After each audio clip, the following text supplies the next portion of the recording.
ladies and gentlemen, and others. I assume it's no surprise to anyone who isn't new here to know that I too am fascinated by the life and career of the late great David Bowie. Though, I mean, how can one not be? Judging by this channel name, it's rather obvious my favorite Bowie song is Heroes. Or perhaps an early hit like Space Oddity, or maybe something later such as the high-energy industrial sound of Halo Space Boy. And then again, some argue that Ashes to Ashes was a more genuine self-reflection of his career. I also love Life on Mars, The Man Who Sold the World. You know what? They're all good. Yeah, well, mostly. Is that blasphemous? I'm not sure. Some over others. I mean, 26 albums over a span of, 50 years? For all he was able to accomplish artistically in that time, it's inspiring that even in his final years, his output was some of the strongest it had been in a while after such a long hiatus. The Next Day and then Black Star, which is emotionally, hauntingly melancholic. As Bowie's grappling with the life he's led and confronting death, this slow deterioration, the Black Star being the cancer that's eclipsing and basically taking over his mind and body, it's f***ing powerful. From the many different characters, the fashion, evolving styles, and experimentation with different sounds and vibrations, always reinventing to capture the current zeitgeist. Truly unique for his time and also now. Then of course we come to the topic of today's video, his work as an actor in film and television. We could talk about Twin Peaks, The Hunger, Labyrinth, that one episode of SpongeBob SquarePants where he's ironically the only one who doesn't sing because he was still on hiatus from recording during that period. But you know what? Why not begin at the beginning? His debut feature from 1976, the abstract art house science fiction film, The Man Who Fell to Earth. Directed by English director Nicholas Roeg, it tells the story of an idealistic humanoid alien named Thomas Jerome Newton, who has traveled to Earth on a mission to obtain and return water to his home planet in order to save his family and the other inhabitants from a severe drought. His goal is to use his advanced technological knowledge to create profitable inventions through corporate means so that he can become wealthy enough to construct a cargo spacecraft that can transport water back to his planet. Then go back a hero and reunite with his family. Things go well at first. He lands and uses the little info he has acquired regarding human society, with the help of TV satellite frequencies, to disguise and navigate this foreign land. However, as Newton openly remarks at one point, TV only tells you so much, and during his time on Earth, he slowly gets consumed by all the intoxicating customs. He learns of religion, church-going, becomes a serious alcoholic, forms a sexual relationship with a hotel maid named Mary Lou, as well as becomes infatuated with televised media broadcasts, not only for the contents, but also in the hope that with his scanning, he will be able to transmit or obtain some form of message from his family, who we occasionally cut to and see in various flashback memories. The more distressed Thomas becomes, the more he starts to isolate himself from daily interactions, and his relationship with Mary slowly strains, as he's unable to reciprocate feelings. Talk to me! I can stand what's happening to you, whatever it is! Why did you just tell me? Although he tries to conform and adjust to a style of life alien to what he's accustomed to, people around him get suspicious of whether or not he's a legal citizen, unsure of whether or not they can trust him. You don't know. How could you? You're simple. You don't understand how we live here. Before long, his true identity is revealed, and he is ultimately intercepted by the US government right before he is scheduled to return home, after doing nothing wrong to anyone, just so that they can exploit and inevitably profit off of such an astounding discovery, that there is a life on Mars. During his many years in captivity, they keep him sedated with alcohol, the one thing that he's already strongly addicted to. They perform various medical tests and examinations involving x-rays, and because he's still in disguise, the x-rays cause his contact lenses to permanently affix to his eyes, further erasing who he used to be, succumbing to a life on Earth as a depressed, lonely alcoholic, going from a curious alien searching for a liquid so simple yet important, water, hydration, something his planet needs for future survival. Instead, begins poisoning his body, becoming hooked on alcohol, a dehydrant that is only fueling his original struggle, the reason he fell to Earth in the first place. What opens as a metaphysical fall to Earth then becomes a literal downfall of man, showcasing the aspects of society that keep us distracted, make us ignorant of the idea of fighting towards something better for everyone, feel contempt, and simply give in to corruption and greed, environmental decay, the urging for those to ignore and walk through life unconsciously. He's realized that the mission failed. His family is likely going to die from dehydration, if not already. What's the purpose in returning now, when Earth has anything and everything to offer to Thomas already, quickly within his disposal as a wealthy businessman? So he chooses to stay, and releases an album with recordings of encrypted messages for his home planet. Did you like it? Not much. Oh, didn't make it for you anyway. After all these years, Mary Lou has moved forward. She has aged, while Bowie's character has remained stationary. And the story ends with him in this state of defeat, and it's very pessimistic compared to any feel-good blockbuster hero always comes out on top resolution. Why is that, you might be asking? Well, the film was actually adapted, or more so inspired by, the 1963 novel of the same name by Walter Tevis. I say inspired because the movie takes many liberties, such as the numerous sex scenes, and isn't thorough in the finer details. Audiences are expected to fill the gaps along the way. I mean, as a filmmaker, Roeg was already known for his often idiosyncratic method of narrative and visual storytelling, his often disjointed editing style, leaving certain aspects vague or ambiguous enough for interpretation, such as, in this case, a focus on surrealist, abstract imagery, symbolism, and overall artsier sequences. It doesn't strictly follow the text of the original novel, which is formatted in a way that is narratively accessible to a wider crowd, with its approach at dialogue and describing Newton's internal thoughts as he's taking in this other world. For instance, you learn much earlier on that he is indeed, well, spoiler, an extraterrestrial. In the film, it initially tries to present it as a mystery, a character twist, slowly hinting at and suggesting he might not be human, someone who's just traveling to America, until his true form is revealed. What, 2/3 in? You're an alien!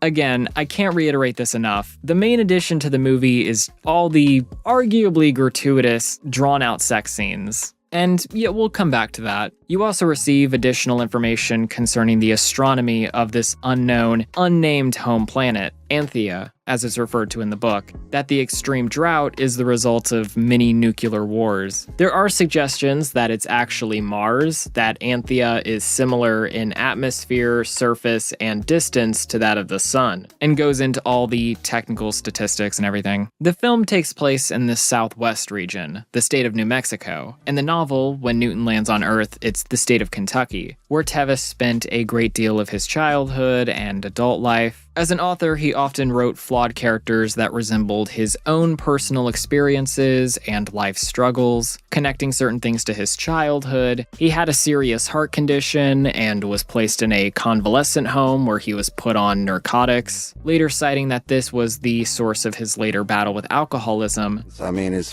family abandoned him in a hospital, and at some point he gets plucked out of there and dropped into Kentucky. It doesn't take a Freudian analyst to wonder what that has to do with the man who fell to Earth. He went from wealth to poverty. Later in life, he too had an affair with another woman and struggled with loneliness and isolation. So he very much wrote this cathartic lead character in The Man Who Fell to Earth, involving these particular personal vices to serve as the core theme that he fell victim to. The story ends on a highly pessimistic note, as Tevis wouldn't overcome his battle with addiction for another decade. He doesn't write the character to ultimately be a victorious hero, for everything to miraculously actually work out in the end. It's a tale that invokes a feeling of personal guilt, self-defeat, a sense of shame and regret. That the challenge, the struggle is ongoing. Change takes a lot of work and time, and some aren't willing to put in the time or effort to overcome or work on themselves, or admit that there is a problem, that they are the problem in the first place. It's a science fiction film set 20 years in the future from when it was published, though its content is profoundly real, timeless, and, well,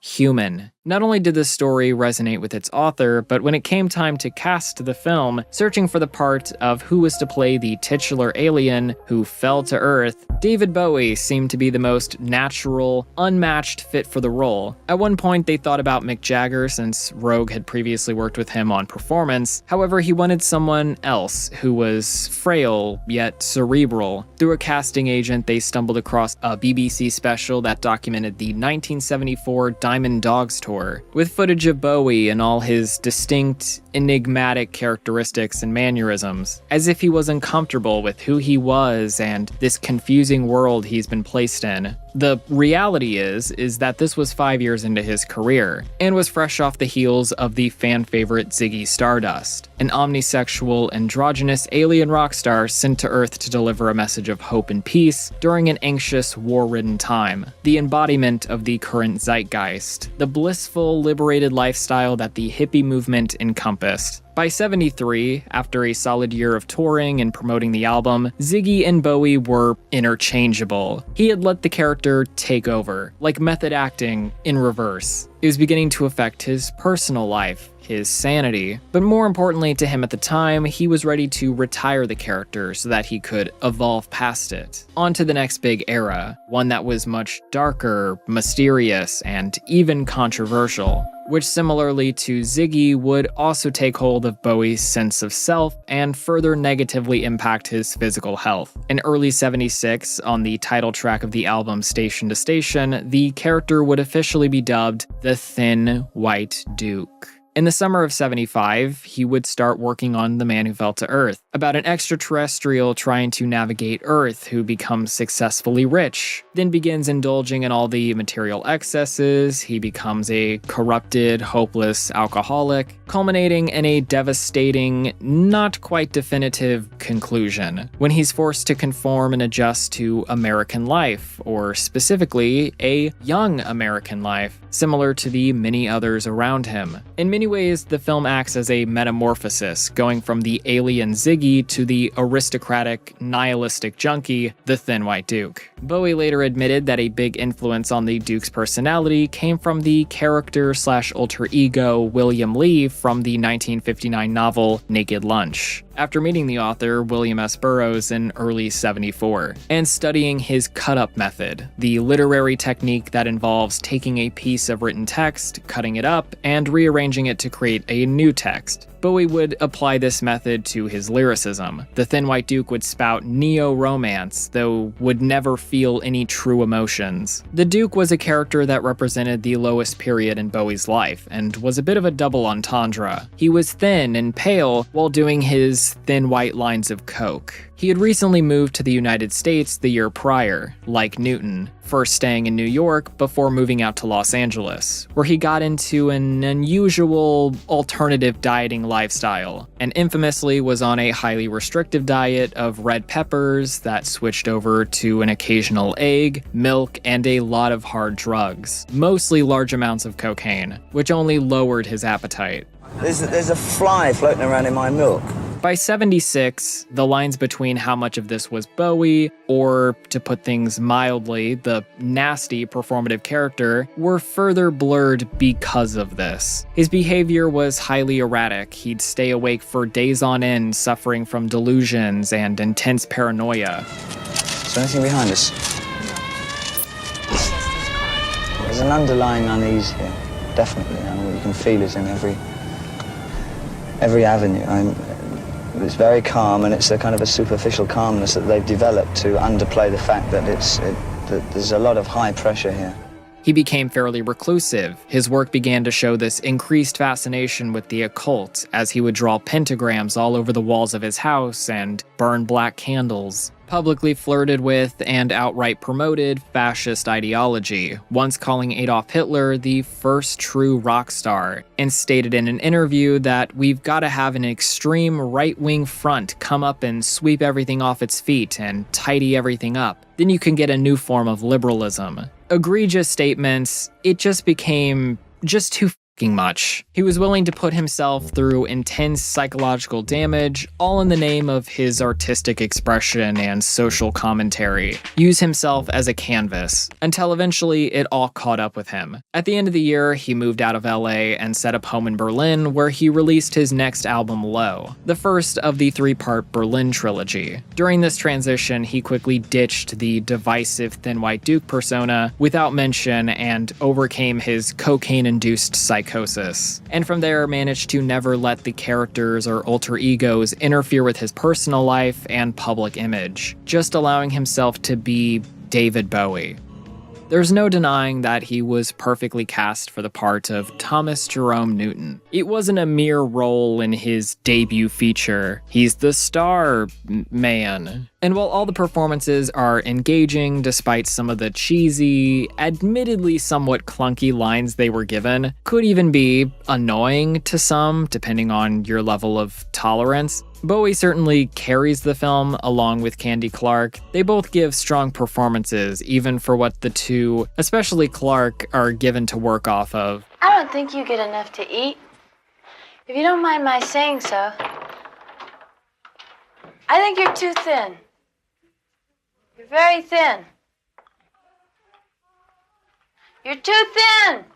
They have this natural chemistry together. I mean, they did share a lot of intimate scenes. The movie features a level of eroticism not as commonplace at the time. Full frontal everything, especially for commercial mainstream cinema, was still quite new and just taboo. Alien, you might say. So it's intentionally alienating and challenging its audience, kind of in the vein of Newton in this strange new environment. Or maybe they realized, hey, we have David Bowie here, so let's just go for it. For the fans, they won't mind. The interesting thing worth noting is that there exists a theatrical cut and an uncut version of the film. The latter is regarded as infinitely better. Upon release, the original cut got an X rating, probably because in one of the scenes removed, you see David's Bowie. So in the United States, roughly 20 minutes were trimmed out, drastically altering the structure and arrangement of some scenes. So definitely recommend watching the original 138-minute cut, which shouldn't be hard because the theatrical one is incredibly rare and I don't believe it was ever officially released. I will say though, for such a simple premise, I'm skeptical about the total runtime and if it was warranted. Some scenes very easily could have been shaved down in order to tighten up the pacing. Some might be into a slow burn, but I can understand if some found it to be tedious or indulgent in places. Perhaps trying to be the next 2001, but that could just be the cynic in me.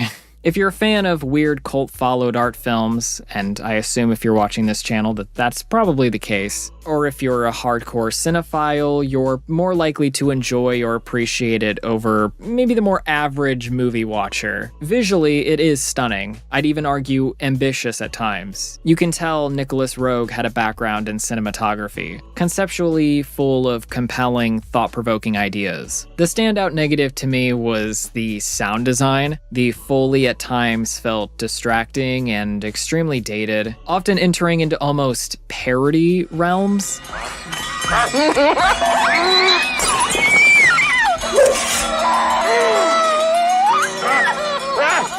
I don't know, wasn't a big fan of that. The film isn't perfect. You could nitpick several different things. I would suggest looking into the novel first as a safe bet and then deciding from there. In recent years, they released a graphic novelization of the film. Then in 2022, a limited-time TV adaptation was released. They wanted to honor David Bowie specifically, which is why the titles for each of the 10 episodes incorporated the names of his iconic songs. Haven't seen the series, but I thought that that was cool, so I might have to check it out. And with that, thank you so much for checking out this video. If you're new here, turn back before it's too late. Subscribe for content that is pretty cool, mostly confusing, strange, and slightly whimsically absurd. That makes you question why I've ended up here, of all places I could be instead. Things that are gross and like ew, but hopefully still interesting. So share this video with your friends, maybe not your family though. Hit the thumbs up button and you too might transcend beyond time and reality, as I, potentially, no promises. Let me know what your favorite Bowie song is, and I will be back sometime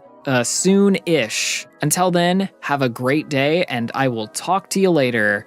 Goodbye.